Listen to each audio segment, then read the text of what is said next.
Welcome Junior Takis, my name is Mrs. Ramlal and this video is based on human evolution.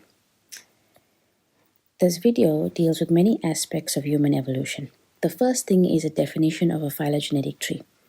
A phylogenetic tree shows evolutionary relationships between organisms and it shows the common ancestor.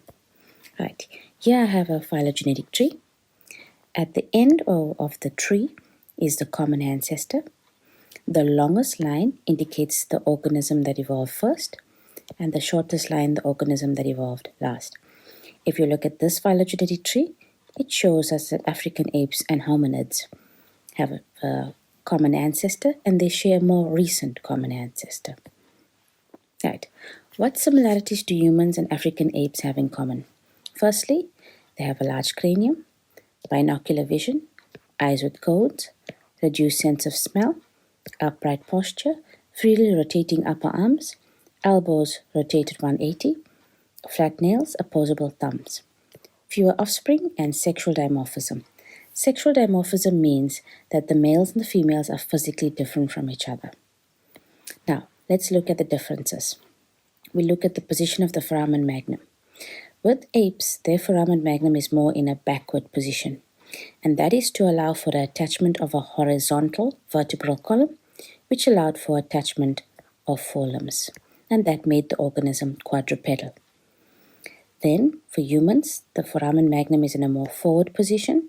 That allows for the attachment of a vertical vertebral column and attachment of two limbs, which makes the organism bipedal. Now, the differences between humans and African apes with regards to their brain. As you can see, the brain has increased in size. This is very important because it allows organisms to be able to warm themselves. It allowed for better hand-eye coordination. It led to the organisms having and developing organized hunting and developed language for communication. The pelvis in the African apes was long and narrow. In humans, short and broad to support an upright posture. If you look at African apes, they had no chin, and with humans, we do have a chin, and the chin helps with the development of speech. Let's look at the dentition. The teeth is arranged in a U-shaped jaw. African apes have a larger canine and they have a gap.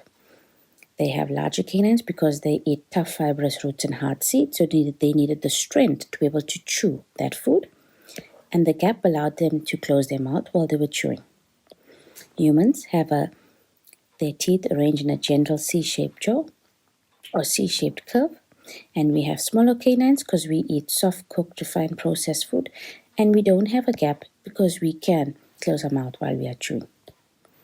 Now let's go down to the Heart of Africa hypothesis. So 1.9 to 1.8 million years ago, Homo erectus walked out of Africa.